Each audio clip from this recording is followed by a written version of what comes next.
Welcome दोस्तों।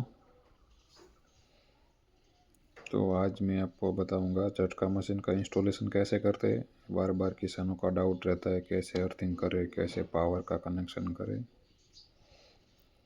तो आगे बढ़ने से पहले यदि हमारी चैनल को सब्सक्राइब नहीं किया तो सब्सक्राइब कर दो, लाइक कर दो, शेयर कर दो।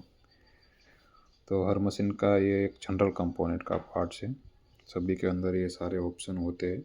सोलर का होता है, ऐसा आता है। तो ये बिजली का होता है, ये बैटरी का होता है। मान लो आपको बैटरी चार्ज करना है तो यहाँ पे सोलर लगा दोगे तो यहाँ पे बैटरी लगी होगी बाहर, तो बैटरी चार्ज हो जाएगी। बैटरी मशीन के अंदर भी फिट होती है और बाहर भी लगती है, दोनों ऑप्शन रहता है। दूसरा ऑप्शन रहता है बैटरी चार्ज करने का, ये बिजली वाला। यदि आपके मशीन में ये ऑप्शन है तो बैटरी बिजली से चार्ज हो जाएगी, लाइट जाएगी तब बैटरी से मशीन चालू हो जाएगा। बिना बैटरी भी मशीन चलता है यदि ये आपके मशीन में ऑप्शन है तो। ठीक है, तो मशीन को चलाने का ये दो ऑप्शन है बिना बैटरी। यदि बैटरी नहीं लगाते, ये दो ऑप्शन है, ये दो, तो दिन में मशीन चलेगा। बैटरी लगाओगे तो रात में भी चलेगा। ठीक है, ये तीनों का ये मतलब होता है। कुछ किसानों का ऐसा भी डाउट होता है कि बड़ी वाली बैटरी है हमारे पास 40 एम्पियर की, तो ये ऑप्शन से बैटरी चार्ज होगी। हाँ, बैटरी चार्ज हो जाएगी, लेकिन जब पहली बार लगाओ तो बैटरी फुल चार्ज होनी चाहिए।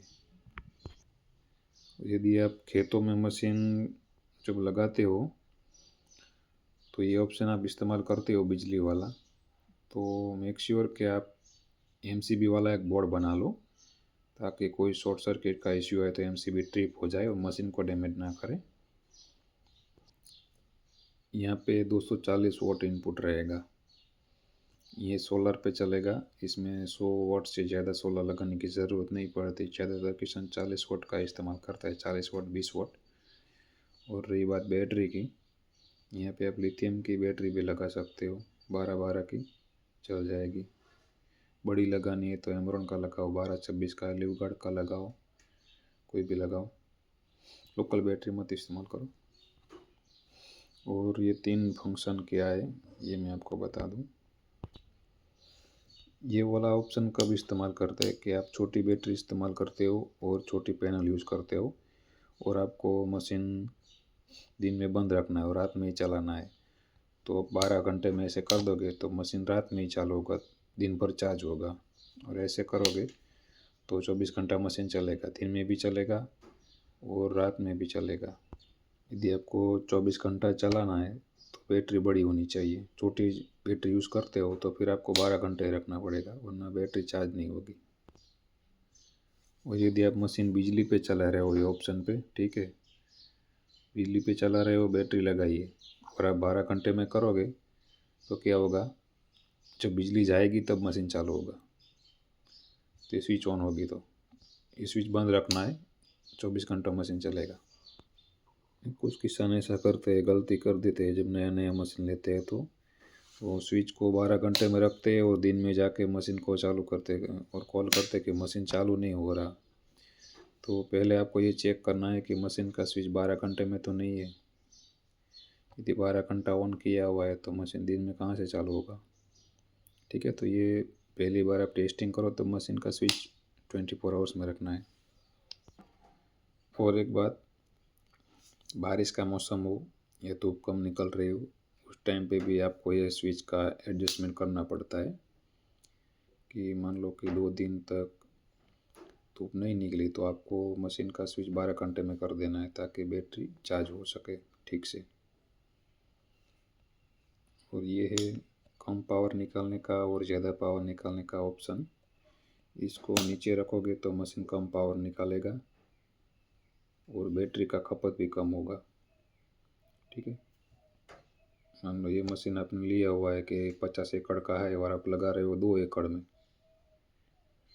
2 एकड़ में लगा रहे हो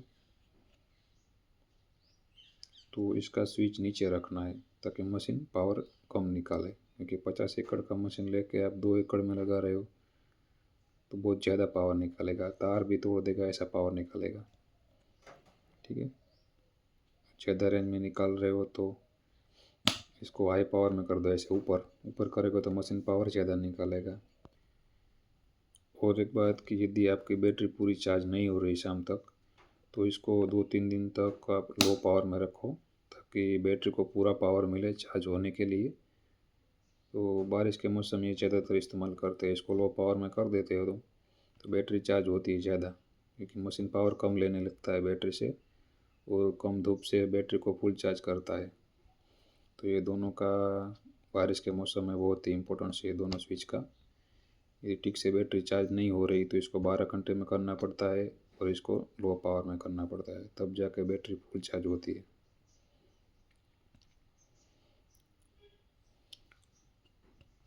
और ये है बज़र। तो इसका इस्तेमाल कैसे करते हैं कि आपका जो फेंसिंग किया हुआ है इसमें तार नीचे ज़मीन पे गिर गया है, तो आपको कैसे मालूम होगा? यदि ये स्विच ऑन होगा और इसका वॉल्यूम का सेटिंग किया होगा आपने, तो जब तार नीचे ज़मीन पे गिरेगा तो इसमें बजर रहता है, बजर बजता है।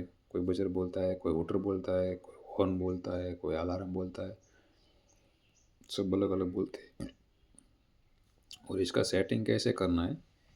जब आपका फेंसिंग सही हो, कहीं पे भी टच नहीं हो रहा हो, घास फूस, सभी जगह पे आपने इंसुलेटर लगा दिए, सभी जगह पे कॉर्नर लगा दिए है, तब जाके इसका सेटिंग होता है। ठीक है।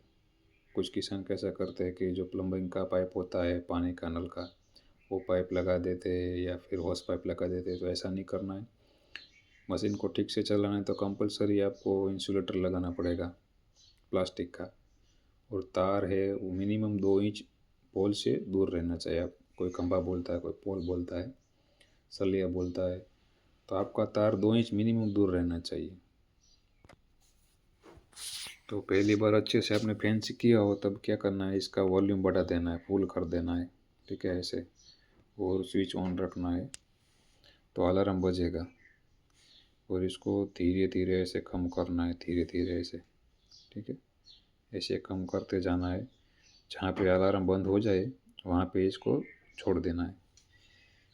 फिर इसका आप टेस्टिंग करोगे तो कैसे करना है कि तार जो आपने फेंसिंग किया हुआ है उसको ज़मीन पे टच करवाना है एक लकड़ी से। तो ज़मीन पे टच कराओगे तो इसके अंदर जो अलार्म लगा होगा, बाहर लगा होगा या अंदर लगा होगा, वो अलार्म बजने लगेगा। और यहाँ पे एक बत्ती भी जलेगा फेंस फॉल्ट का। इसका मतलब कि फेंसिंग में फॉल्ट है, पावर जो है वो ज़मीन के अंदर जा रहा है, तो तब ये फेंस फॉल्ट का काम करता है सिस्टम पूरा। ये तीनों फेंस फॉल्ट के लिए है। और आपका मशीन फेंस फॉल्ट में चल रहा है, अलार्म बज रहा है, तो कोई भी टच करेगा तार को तो उसको कम झटका लगेगा। तो आपको फेंसिंग सही करना है। ठीक है, बजर नहीं बजना चाहिए। और ये बड़ा वाला मेन स्विच रहता है मशीन को ऑन ऑफ करने के लिए। हमारी बॉडी पूरी ABS बॉडी है, हेवी बॉडी। इसको आप गीले हाथों पे अडोगे, गीले हाथ आपके और आप मशीन को टच करते हो तो आपको झटका नहीं लगेगा, क्योंकि प्लास्टिक का है। मेटल बॉडी में ज़्यादा दिक्कत आती है, किसान को झटका लग जाता है बारिश के मौसम में या फिर सर्दियों में। कोहरे की वजह से मशीन के अंदर थोड़ा भाप बन जाता है, तो आप टच करते हो तो आपका करंट लगता है। तो ये इस बॉडी के अंदर आपको करंट नहीं लगेगा, आपकी सेफ्टी रहेगी पूरी।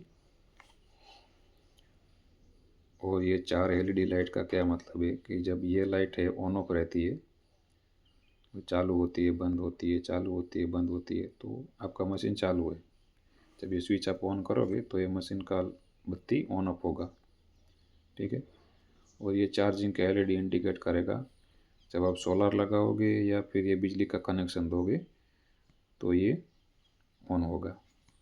और ये बैटरी लो का, ये बैटरी लो का कब जलेगा? यदि आपकी बैटरी 12 वोल्ट से कम जा रही है तो ये बैटरी लो होगी। सुबह ज़्यादातर सुबह के टाइम के अंदर ये बत्ती जलती है, क्योंकि सुबह पूरी रात तक मशीन चलता है तो बैटरी पूरी पावर खपत कर लेता है और शाम को ये बंद हो जाती है।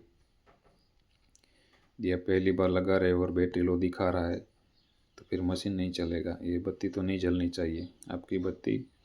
ये चलती है मशीन की बत्ती तो फिर बैटरी लो है, तो बैटरी चार्ज करके आप मशीन को टेस्ट कर सकते हो। ये आगे की पैनल है और ये मशीन के पीछे ऐसी पैनल आती है। तो ये जो रेड है मेन पावर का है, जो पेंसिंग के अंदर पूरा पावर सप्लाई करेगा। ऐसे खोलना है इसको और तार को छील के यहाँ पे 2 राउंड लगा देना है, फिर इसको कस देना है ठीक से ऐसे। इसमें पिन बिन लगाने की ज़रूरत नहीं है, आपको लगाना है तो यहाँ पे लगा सकते हो अलग से लेके। ये दोनों ऑप्शन है इसके अंदर 2 in 1, ठीक है। यहाँ के लगाने से अच्छा है कि आप इसको खोल के यहाँ पे पूरा कस के टाइट कर दो यहाँ पे। और ये ज़मीन के अंदर अर्थिंग करना है आपको। अर्थिंग के लिए हमने एक दूसरा वीडियो बनाया है कैसे अर्थिंग करना है। आप हमारे सारे वीडियो एक बार 1 by 1 देख लोगे तो आपको इंस्टॉलेशन मालूम पड़ जाएगा। 2 फीट का गड्ढा करना है, उसके अंदर अर्थिंग का रॉड लगाना है। कोई भी पतला सलिया नहीं लेना है। आप जो अर्थिंग के लिए प्लेट यूज़ कर सकते हो, मिनिमम 3-4 केजी का तो होना ही चाहिए। 5 केजी का लेते हो तो एकदम बड़ी अर्थिंग लगेगा। कोयला लेना है, नमक लेना है, मिट्टी लेनी है, सब मिक्स करके 2-3 फीट का गड्ढा करके पक्का अर्थ करना है और ये ज़मीन के अंदर जाने देना है इसका कनेक्शन। कुछ किसान ऐसा करते कि अर्थिंग नहीं करते और डायरेक्ट मशीन चलाते, तो ऐसा नहीं करना है। पहले आपको अपनी जब नया मशीन लिया है तो आपका फेंसिंग सही होना चाहिए या अर्थिंग सही होना चाहिए, फिर ही आपको मशीन को टेस्ट करना है। दूसरी एक बात कि आपने इंस्टॉलेशन कर दिया तो किसान क्या गलती करता है, एक तार इसका निकलता है और दूसरा इसका तार निकलता है, तो दोनों वो क्या किसान कर देता है कि दोनों आपस में टच करता है तारों को। तो दोनों तार को आपस में टच नहीं होने देना है। कुछ किसान वो पाइप लेके दोनों अंदर से निकालता है, तो ऐसा करोगे तो मशीन का जो जो पावर निकाल रहा है उसमें मैग्नेट बनता है, तो आपस में चिपक के वो पावर कम कर देता है। पावर भी ग्राउंड होता है तो पूरा फेंसिंग में पावर नहीं पहुंचता। तो आपको ख्याल रखना कि यहाँ से जो टर्मिनल से जो तार निकल रहा है वो तार पूरा हवा में रहना चाहिए।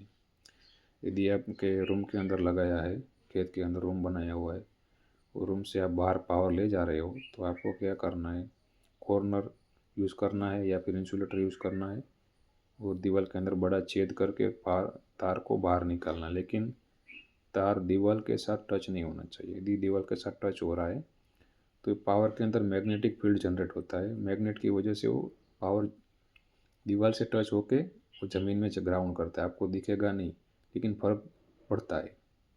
तो आपको ये ख्याल रखना है कि ये तार यहाँ से जो तार निकलता है कहीं पे भी टच ना हो। यदि ज़मीन पे भी टच करता है तो 50% पावर कम हो जाता है। कुछ किसान ऐसा बोलते हैं कि हम जो तार यूज़ कर रहे हैं वो तार लाइट फिटिंग का यूज़ किया हुआ है, इंसुलेटर वाला है या प्लास्टिक ऊपर का रबर है, तो ऐसा नहीं है। और रबर होगा तो भी झटका ग्राउंड होता है क्योंकि उसमें मैग्नेट बनता है। यदि आपको टेस्टिंग करना है तो इसको अर्थिंग कर दो और यहाँ पे 2 फीट का आपको टुकड़ा ले लो तार का। उसको छीलना नहीं है, आप सिर्फ हाथ में टच करके चेक करोगे ना तो भी आपको झटका लगेगा, चाहे उसके ऊपर क्यों ना रबर हो, ठीक है। तो ये मैग्नेटिक फील्ड जनरेट होता है, तो ऐसा ना करो, इसका बहुत ही ख्याल रखना पड़ता है, ये मेन है। और ये सारा इंस्टॉलेशन हो जाए तो यदि आप मशीन को बाहर खेत में खुले में रख रहे हो तो ऐसा करो कि आप सोलर पैनल यूज़ कर रहे हो, मशीन के ऊपर ही सोलर पैनल रख दो, ताकि कोई बारिश का मौसम में ऐसा कुछ हो तो मशीन के ऊपर पानी ना आए। और दूसरी बात कि ऐसी जगह पे इंस्टॉलेशन करो कि सोलर के ऊपर कोई छाँव ना पड़े, कोई बड़ा पेड़ हो, ऐसी जगह पे मशीन को इंस्टॉल नहीं करने का। पूरा दिन उसके ऊपर धूप रहनी चाहिए, सोलर के ऊपर ऐसी जगह इंस्टॉल करो। और जब आप पहली बार इंस्टॉलेशन करते हो तो एक दो प्रॉब्लम आता है कि मान लो आपने मशीन तो लगा दिया और आपका फेंसिंग सही नहीं है, तो फिर आप तार को टच भी करोगे तो आपको झटका नहीं लगेगा, कुछ भी आपको आपको ऐसा लगेगा मशीन काम ही नहीं कर रहा। तो उस टाइम पे क्या होता है, आपने जो फेंसिंग किया होता है उसमें कहीं पे भी घास फूस टच हो रहा होता है या फिर जो तार है वो डायरेक्ट खंभे के साथ टच हो रहा होता है, ऐसा होता है। तो आपको एक एक खंभे पे जाके ठीक से सब कुछ चेक करना पड़ता है तब जाके मशीन काम करेगा। और एक बार इंस्टॉल करने के बाद वीक के अंदर 1-2 बार आप पूरे बॉर्डर में जाके पूरा घूमो, ताकि आपको मालूम पड़े कि तार सब सही है कि नहीं है। और रेगुलर आपको चेक करना पड़ता है। ऐसा नहीं कि हमने मशीन लगा दिया तो सब ठीक चलता रहेगा, क्योंकि तार कभी कभी गिर जाता है, कुछ होता है। जब बैटरी के अंदर पावर कम होता है तो कुछ एनिमल आप आके टच करता है तो फिर तार तोड़ देता है। तो ऐसे होता है जब बैटरी लो होती है तब। तो आपको वीकली हर बार रेगुलर आपको चेक करना है फेंसिंग सही है कि नहीं है। आप ऐसा करोगे तो आपको कोई दिक्कत नहीं आएगी।